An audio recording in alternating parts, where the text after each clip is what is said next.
Hello नमस्कार सत श्री अकाल अस्सलाम वालेकुम। कैसे हैं जनाब? चलो भैया बहुत दिनों बाद गटर का ढक्कन हटाओ, चलो निकल आओ, चलो निकल आओ, चलो निकल आओ। बहुत कम कर रहे हो 4-5 दिन से, चलो निकल आओ भैया। हाँ बाप।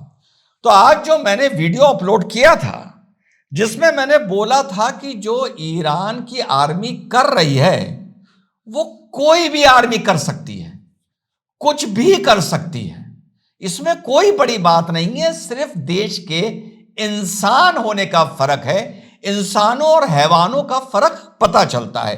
और बड़ी उदाहरण के साथ बात करूंगा, भारत का भी उदाहरण दूंगा और कहीं और का भी दूंगा। तो एक गटर का ढक्कन हटा के, पता नहीं स्टारलिंक का सिग्नल अंदर पहुंच रहा होगा, ट्रुथ ट्रुथ करके आया। इसकी भाषा बता रही है ये गटर से निकल के आया है।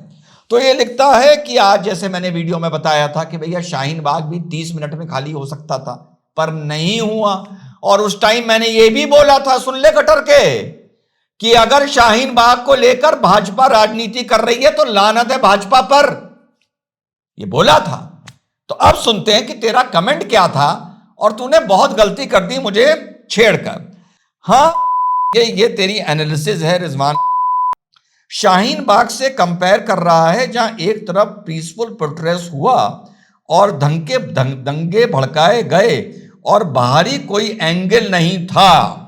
पीसफुल प्रोटेस्ट तो हुआ, कंपेयर नहीं कर रहा गटर के, पर वहां लाठी तो चलनी चाहिए थी ना। 2 दिन बाद लाठी चलनी चाहिए थी ना वहां पर। महिला पुलिस को लाठी टखनों पे बजानी चाहिए थी या नहीं बजानी चाहिए थी? दंगे भड़काए गए, अबे तुम राजधानी की सड़कें रोक कर महीनों के लिए बैठ जाओगे तो कोई दंगे नहीं भड़काएगा क्या? ये जो लोग हैं ना यहाँ के बहुसंख्यक, ये बहुत शरीफ हैं, बहुत शरीफ हैं। कोई मेरी तरह टेढ़ी खोपड़ी का होता तो गाड़ी लाके चढ़ा देता कि रास्ता कैसे रोक के बैठे हो। और फूटी कौड़ी के दंगे तब भड़के थे जब दूसरी जगह, वो क्या नाम था, जलालाबाग या जलाला कुछ करके नाम था, वहां पर दूसरा शाहीन बाग बनाया जा रहा था। तब वहां पर कपिल मिश्रा पहुंचा था ये कहने के लिए एसपी से या एसीपी से कि वहां पर दूसरा शाहीन बाग नहीं बनने देंगे। ये थी कहानी। आई बात समझ में? और मैं कंपेयर नहीं कर रहा हूं। ईरान में तो 2 कौड़ी के गटर से निकलकर बहुत दिन बाद आए हो, बहुत दिन बाद ढक्कन हटाए मेरे चैनल का, वहां तो ताबड़तोड़ गोलियां चल रही हैं। मैं सिर्फ लाठी की बात कर रहा था। शाहीन बाग में 2 दिन पहले लाठी, अगर 2 दिन के बाद लाठी चल गई होती ना तो दिल्ली में दंगे भी ना होते, हिंदू भी ना मरते और मुसलमान भी ना मरते। और दूसरी बात, शाहीन बाग पर महीनों बैठकर दंगे भड़काकर, अबे सीए रोक लिया क्या? तुम्हारे बांग्लादेश से, पाकिस्तान से और अफगानिस्तान से क्या मुसलमानों को एंट्री मिल गई क्या? तब भी बोला था एनआरसी आसानी से नहीं आएगा, सीए को मत रोको। एसआईआर हो रहा है ना, तो गटर के, तेरे गटर के अंदर कितने लोगों के वोट काट दिए सरकार ने? हमारे शहर में मुझे 5 मुसलमान अलग अलग मोहल्लों में रहने वाले बोल चुके हैं कि रिजवान साहब, हमारे मोहल्ले में एक आदमी का गलत वोट नहीं कटा है, बाकी जितने कटे या तो कोई मर चुका है या पहले के किराएदार थे जो छोड़ के चले गए। हकीकत यह है कि तुम्हारा खाना हजम नहीं होता बिना बवाल किए। आगे चलते हैं। वहां कोई भारी एंगल नहीं था। हाँ, 500 रुपए तो तुम्हें अपनी जेब से दे रहे थे ना। आगे सुनते हैं। जबकि इधर तो पूरा साफ साफ नंगा होकर नाच रहा अमेरिका और इजराइल। तो ये तो सीधे नेशनल सिक्योरिटी का मैटर है। कौन प्रोटेस्टर्स महंगाई से परेशान होकर आग लगाया करता है, बताना कि कौन मस्जिद जलाया करता है। पुलिस को मार रहे ऑफिशियल पर आम लोगों के घर पर पेट्रोल बम डाल रहे। तो सुनिए भाई, तो ये सब समझा रहा है कि ईरान के प्रोटेस्टर्स क्या क्या कर रहे हैं। ये कली वाला केस हो गया जो मैंने फोन वाला बताया था, तो भाई उन पर तो ये करना बनता है।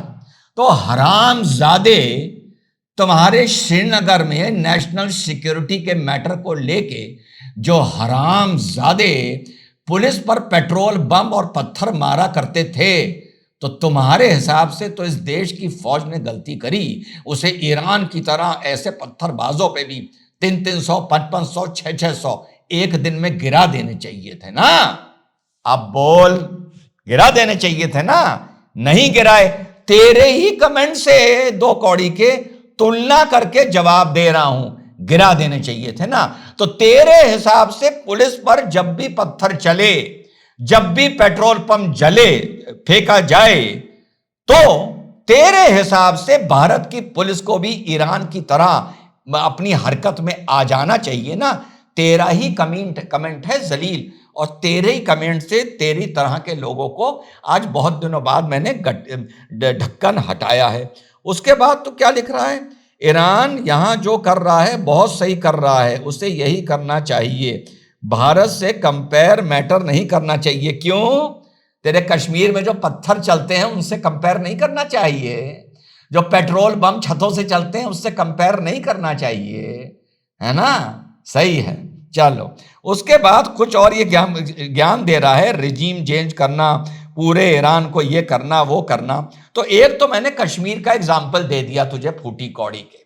कश्मीर में तेरे हिसाब से या जहीं भी पुलिस पर पत्थर और पेट्रोल बम चले ईरान की तरह, तो तेरे हिसाब से ये करना चाहिए। अच्छा ये और बात बता फूटी कौड़ी के गटर के, तूने ये मान लिया कि जो भी लोग पुलिस फायरिंग में मर रहे हैं वो बवाली हैं, वो राइटर्स हैं, वो ईरान की समाज को, वहां के ढांचे को डिस्टर्ब करना चाहते हैं और वो इस प्रोटेस्ट का हिस्सा हैं। यार जब हिंदुस्तान की पुलिस गोली चलाती है तो तुम ही फूटी कौड़ी के आके समझाने लगते हो। कोई संतरा लेके आ रहा था, कोई दूध लेके आ रहा था, कोई अपनी बूढ़ी मां के लिए दवाई लेने गया था। है यहां पर अजीब इस देश में होता है, सारा जिसको गोली लगती है पता नहीं वो भीड़ के बीचों बीच कैसे खड़ा रहता है, ना इधर जाता है ना उधर जाता है। बाद में आता है कि अकेला रोटी कमाने वाला था, संतरे लेने गया था अपनी बूढ़ी बूढ़ी बूढ़ी दादी के लिए। तो वो चीज तुझे ईरान में नजर नहीं आ रही। दूसरी बात और तीसरी बात, तेरे हिसाब से कि जो लोग ईरान में इस तरह की हिंसा कर रहे हैं और उनके समर्थन में वहां के लोग निकल के आ रहे हैं, जो वहां पर लोग सामने चल रहे हैं और हिंसा करने वाले उनके पीछे दबे हुए हैं, जो वहां की फौज पर गोली चला रहे हैं, तो तेरे हिसाब से फूटी कौड़ी के जो ईरान में, तेरे हिसाब है ये जो हो रहा है सही हो रहा है ताता तैया। इसका मतलब 2023 7 अक्टूबर को तो इजराइल ने बिल्कुल ठीक किया था। बिल्कुल ठीक किया था। अब बात समझ में आ गई। इजराइल के देश को जलाने, इजराइल की सरकार को गिराने, बाहरी ताकतें होते हुए वहां पे घुसकर पहले 1500 लोगों का नरसंहार किया। तो तेरे हिसाब से अगर ईरान में जो हो रहा है वो सही हो रहा है, तो फिर इस हिसाब से तो इजराइल को और नेतन्याहू को नोबेल पीस प्राइज मिलना चाहिए, क्योंकि उसने अपने देश, अपनी सभ्यता, अपनी सरकार को बचाने के लिए ये किया। और जो वहां के सिविलियन उन आतंकियों के बीच में आए और वो आतंकी एक चूहों के बिल में घुस गए, तो जिस तरह ईरान की जनता के पास कोई और ऑप्शन नहीं है, अगर आम जनता के पीछे वहां के आतंकी छुपकर पुलिस पर पेट्रोल बम फेंक रहे हैं, तो इधर से ईरान की जनता सीधे गोली चला रही है, जिससे सामने खड़े हुए एक मासूम लेकिन सिर्फ प्रोटेस्ट करने वाले लोग मर रहे हैं, तो उधर इजराइल बम चला रहा था और उनके सामने जो लोग खड़े थे वो लोग मर रहे थे। तेरी ही तुलना से आज मैंने दो बातें सामने कर दी। इसीलिए कहता हूं जाहिलों, टेढ़े मेढ़े कमेंट ना करा करो। बड़ी सब तरीके से ईरान को समझा रहा हूं, बता रहा हूं कि सरकार ये प्रॉब्लम है, अमेरिका के साथ क्या प्रॉब्लम है, तुमने क्या गलती करी। यही मैंने बोला कि मस्जिद जलाएं, जो तुमने 2-3 मस्जिद जलाई तुमने टेक्निकली गलती कर दी। नेतन्याहू ने नहीं बोलना चाहिए था, वो भी टेक्निकली गलती कर दी। समझा रहा हूं ना, तो ऐसे कमेंट कर देते हो तो फिर ढक्कन हटा के तुम्हें तुम्हारी औकात दिखाता हूं। तो आज क्या क्या बातें साबित हो गई। पहली, तेरे हिसाब से ईरान जो कर रहा है ठीक कर रहा है। दूसरी यह साबित हो गई कि भारत की पुलिस पर भी जब पत्थर चले और पेट्रोल बम चले तो लानत है उस पुलिस पर जो सीने में गोलियां नहीं ठांसती है। दूसरी, तीसरी, लानत भेज रहा हूं इस देश की पुलिस पर कि कश्मीर में आतंकियों को बचाने के लिए कुछ हरामजादे पेट्रोल बम और पत्थर फौज पर मारा करते थे, पर फौज ने ईरान जैसी कार्रवाई नहीं करी। लानत है इस बात पर। और तीसरी बात, सलाम है नेतन्याहू को कि ईरान की तरह अपना देश बचाने के लिए उसको सही समझ में जो आया उसने करा, जैसे खुमानी को जो सही समझ में आया वो उसने किया। और बहुत से लोग मुझे कमेंट करके ये भी लिख रहे हैं कि तुझे ईरान से क्या मतलब, तू हिंदुस्तान की बात कर। तो हरामजादो, तुम्हें अगर कल को गाजा से मतलब था, मुझे तो गाजा से भी मतलब था, मुझे ईरान से भी मतलब है, मुझे भारत से भी मतलब है, मुझे बांग्लादेश से भी मतलब है। तुम 1 साल पहले गाजा गाजा के नाम का मातम कर रहे थे, रीले बना रहे थे, आज कह रहे हो कि भैया ईरान से क्या मतलब। अपने भारत की महंगाई देखो, अपने भारत का हाल देखो। तो बहुत दिनों बाद गटर का ढक्कन हटाकर गाली देने आया तो उसको अच्छी भाषा में जवाब दिया है। बदतमीजी करोगे तो महा बदतमीजी करूंगा। जय हिंद, वंदे मातरम, खुदा हाफिज।